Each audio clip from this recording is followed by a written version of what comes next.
तो हेलो दोस्तों, नमस्कार। ये है मेरा एक नया अवतार और आज पेश करने जा रहा हूं मैं आपके सामने कई सारी कार्स। तो चलिए बात करते हैं आज के टॉपिक में टीवी में जो मार्केट में लॉन्च हो चुकी हैं, तो उनकी सेल्स फिगर क्या है, 2025 में क्या ग्रोथ हमें देखने के लिए मिल रही है, जो भी 2 मंथ बीते हैं उनमें, या डाउनफॉल हो रहा है। पता लगाएंगे हम इसके बारे में और साथ ही साथ जानेंगे अगर ग्रोथ हो रही है, सेल्स नंबर बढ़ रहे हैं, तो उसकी मेन वजह क्या है। क्या इंडिया में इंफ्रास्ट्रक्चर अब पहले से बेहतर होता जा रहा है, ये तो मैं वीडियो के लास्ट में बताऊंगा, क्योंकि इसके बारे में मुझे एक अंदर की खबर मिली है। और या फिर जो नई गाड़ियां लॉन्च हुई हैं महिंद्रा की BE6 और XEV 9e जैसी, या जो फंकी से पर प्रैक्टिकल दिखने वाली MG की विंडसर है, या पहले से ही इस सेगमेंट में जिस कंपनी ने अपना दबदबा बना रखा है यानी कि टाटा,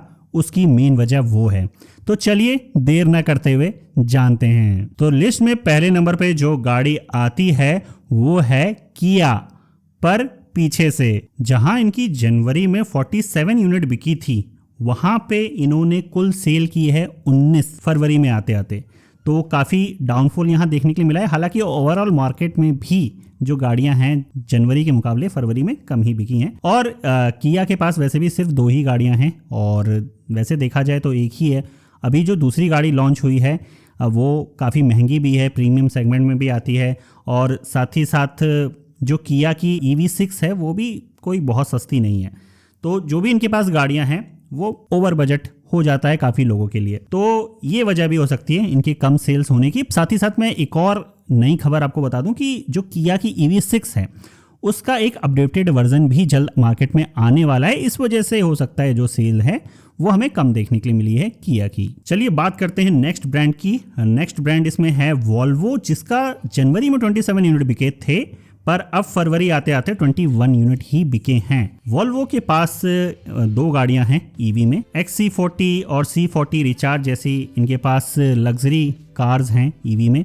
तो इनकी सेल्स तो कम रहने ही वाली है क्योंकि महंगी भी हैं, पर हाँ और लग्जरी ब्रांड के मुकाबले भी देखा जाए तो उसके हिसाब से भी इनकी कम सेल हुई है। पर हाँ, इनकी सेल्स जो है वो कम होती है क्योंकि इनका ब्रांड वैल्यू जो है वो इंडिया में उतना नहीं है जितना और देशों में देखने के लिए मिलता है। चलिए टॉपिक से ना भटकते हुए हम फिर से टॉपिक पे आते हैं। 8वें नंबर पे है यहाँ पे सिट्रॉन, जिसकी 269 यूनिट बिकी थी जनवरी में और फरवरी में बिकी है सिर्फ 56। तो काफी बड़ा गैप यहाँ हमें देखने के लिए मिला है। तो अब 7 नंबर पे आती है मर्सिडीज, जिसकी 97 यूनिट बिकी थी जनवरी में और अब फरवरी में 67 यूनिट बिकी है।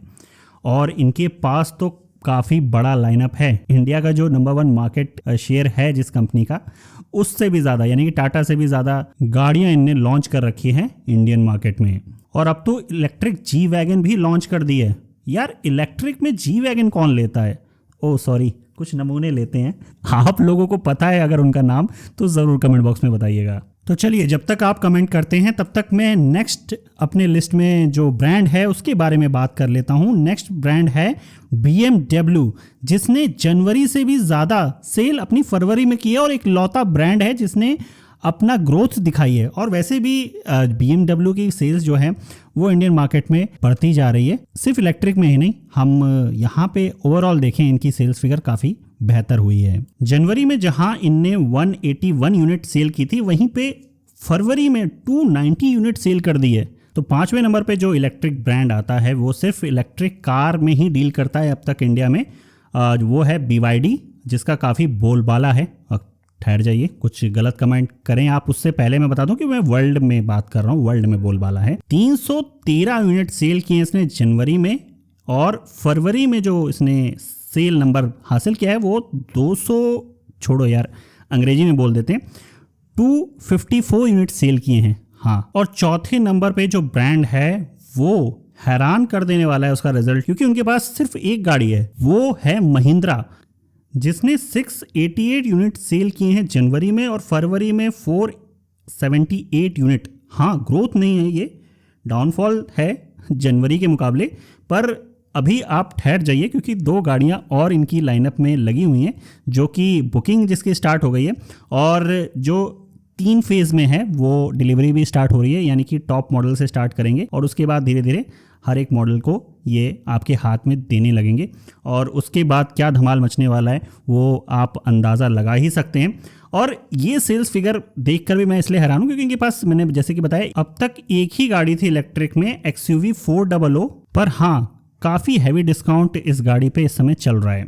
और अब लिस्ट में जो तीसरे नंबर पे ब्रांड है उसने और अकेले BMW ने ही ग्रोथ दिखाई है जनवरी से फरवरी के महीने में। यहाँ पे फरवरी का जो सेल है 738 यूनिट और जनवरी का सिर्फ था 321 यूनिट। तो आप समझ सकते हैं कितना लंबा छलांग हुंडई ने मारा है यहाँ पे। और इनके पास जो गाड़ियाँ हैं उसका भी नाम आप सुनेंगे तो आप सोचेंगे कि यार इस गाड़ी की वजह से यहाँ पे आयोनिक 5 है और क्या ही है इनके पास, कोना है, कोना तो कोने में पड़ी हुई है, डिसकंटिन्यू हो गई है। हाँ, क्रेटा जो है जिसकी ब्रांड वैल्यू भी काफ़ी अच्छी है वो भी इलेक्ट्रिक में लॉन्च हो चुकी है, तो वो एक तगड़ा प्लस पॉइंट है इन लोगों के लिए।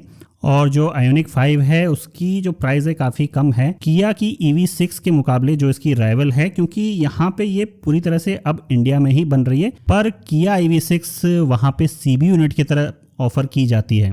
और सेकेंड नंबर पे जो ब्रांड आता है वहाँ से काफ़ी लंबा डिस्टेंस हो जाता है बाकी जितनी भी मैंने ब्रांड का अभी तक नाम लिया उसमें। यहाँ पे जनवरी में 4237 यूनिट बिकी है और फरवरी में 3270 यूनिट बिकी थी और काफ़ी तेज़ी से ये टाटा मोटर्स के करीब भी आ रहे हैं। और साथ ही साथ MG की जो विंडसर है वो लॉन्च हुई है, तब से सेल्स नंबर और ज़्यादा बढ़ गया है और बाकी जो ब्रांड हैं उनके मुकाबले तो आप समझ सकते हैं कि कितना ज़्यादा यहाँ पे सेल्स दिखा रही है। और साथ ही साथ इनके पास ZS EV पहले से थी जिसका अच्छा खासा सेल्स चल रही थी और कॉमेट EV जो है वो एंट्री लेवल सेगमेंट में मिल जा रही है। तो इनके पास हर एक रेंज की जो है इलेक्ट्रिक गाड़ियाँ हैं, तो ये एक वजह हो सकती है सेल्स नंबर काफ़ी ज़्यादा इनका देखने के लिए हमें मिल रहा है। और हम ओवरऑल देखें तो 37% मार्केट शेयर सिर्फ MG का ही है इंडिया के अंदर अगर EV सेगमेंट को देखा जाए तो। और अब नंबर 1 पे जो ब्रांड आती है आपको नाम भी नहीं बताना पड़ेगा, यानी कि टाटा मोटर। इसकी जो सेल हुई है 5047 यूनिट बिकी है जनवरी में और फरवरी में 3825 यूनिट बिकी हैं। हर एक सेगमेंट में गाड़ियां इनके पास ऑलरेडी अवेलेबल हैं EV में, चाहे एंट्री लेवल की बात करें चाहे मिड रेंज की बात करें। और अब तो हैरियर EV भी लॉन्च होने वाली है और देखते हैं क्या गुल खिलाने वाली है हैरियर EV सेगमेंट के अंदर आकर। हालांकि टाटा सियारा को भी EV सेगमेंट में लॉन्च किया जा सकता है, पर ICN इंजन में वो पहले लॉन्च होगी और कैमोफ्लेज के साथ टेस्टिंग वगैरह चल रही है। पर यहाँ पे फ्यूचर ही बताएगा कि टाटा को इस तरह से ग्रोथ मिलती जाएगी या उन्हें बीच में स्ट्रगल करना पड़ेगा और कंपनियों के साथ, क्योंकि महिंद्रा आप जानते ही हैं बड़ी टक्कर देने वाला है अपनी कूल और फ्यूचरिस्टिक दिखने वाली गाड़ियों के साथ। पर चलो वो तो फ्यूचर ही बताएगा क्या होने वाला है। देखिए मैं बता दूं कि एक अच्छी ग्रोथ देखने के लिए मिली है EV सेगमेंट में इंडियन मार्केट में, पर उसकी मेन वजह जो है इंफ्रास्ट्रक्चर सिर्फ नहीं है, ये गाड़ियां भी हैं, पर हाँ इंफ्रास्ट्रक्चर का भी एक बड़ा हाथ है। और अंदर की खबर मुझे मिली है क्योंकि मेरे एक रिलेटिव हैं जिनको एक काफ़ी बड़ा प्रोजेक्ट मिला है गवर्नमेंट की तरफ से, पर वो क्या है कैसे है उसके बारे में हम आने वाली वीडियो में बात करेंगे। आपका रिस्पांस क्या रहने वाला है इस वीडियो पे वो फैसला करेगा कि आने वाली वीडियो आनी चाहिए या नहीं आनी चाहिए, या आप किसी और टॉपिक पे वीडियो चाह रहे हैं तो वो भी बताइएगा। तो मिलते हैं अगले वीडियो में, तब तक के लिए सेफ ड्राइव करिए अपने लिए अपनों के लिए। और BYD Sea Lion 7 का वीडियो आप देख सकते हैं एंड कार्ड में।